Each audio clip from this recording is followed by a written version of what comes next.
Welcome to your weekly buzz, presented by Speaking Human. Here's what's happening this week on the Buzz. In the tech world, there has always been anti-Apple sentiment. Chief among its rivals is Microsoft, and in 2009 it sought to challenge Apple's dominance in the MP3 market. To dethrone the iPod, Microsoft created the Zune HD. Ultimately, it failed.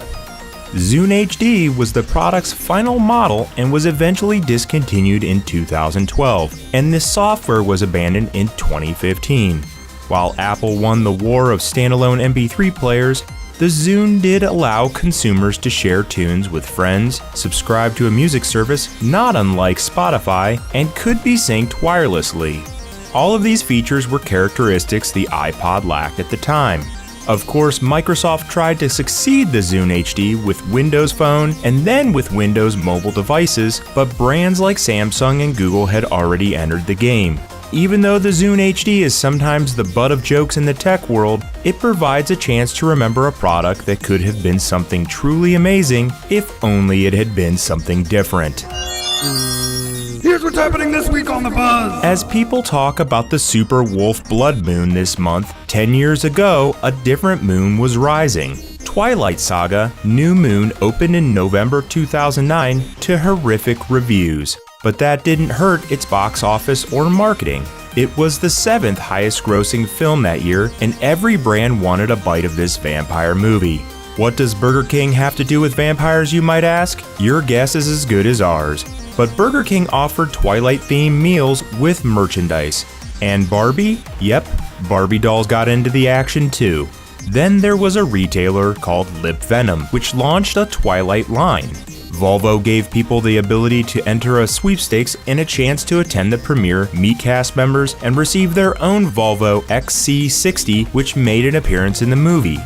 The book Wuthering Heights also tried to get in on the action by republishing the book with a cover identical to Twilight, with Bella and Edward's favorite book smacked on the front. And did you know vampires love custom ringtones? It's true, and that's why AT&T offered Twilight ringtones and an iPhone app that connected fans via message boards. The list goes on, and even though New Moon wasn't received well by critics and most movie-going audiences, it set the bar for future movie franchises and their marketing strategies. Here's what's happening this week on the Buzz. 2009 was the year of peak Wii. That's when annual Wii sales reached their highest level, 26 million units sold compared to 19 million in 2008 and just 6 million in 2007. It's also the moment the Wii seemed to be everywhere, swallowing up a large chunk of the culture before its inevitable regurgitation and eventual decline would begin at the turn of the decade. So what made the Wii such an outlier, transcending its status from mere gaming system to mass mania? The biggest reason? The Wii grabbed the curiosity of a mass audience by doing something different from previous systems. Its gameplay was based on the motion and movement of players. And because of that core physical element, the Wii managed to open the door to a wider audience than video game systems typically reached. Suddenly, it wasn't just young people and gamers interested. It was toddlers and parents and young couples and even senior citizens. Elderly people had never been a real audience for gaming systems before, but they were with the Wii.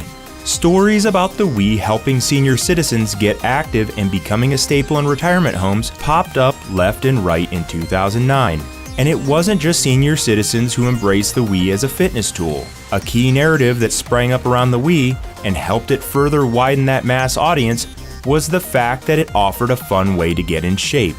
With over 101 million units sold, the Wii remains the best-selling console of the past 15 years, and it's behind only PlayStation 2 and the PlayStation on the list of best-selling game consoles of all time. While the Wii doesn't live on today the way the PlayStation does, for one glorious fleeting moment back in 2009, it did have everyone jumping up and down, literally. And that's your weekly buzz. Get more fresh buzz at speakinghuman.com/buzz.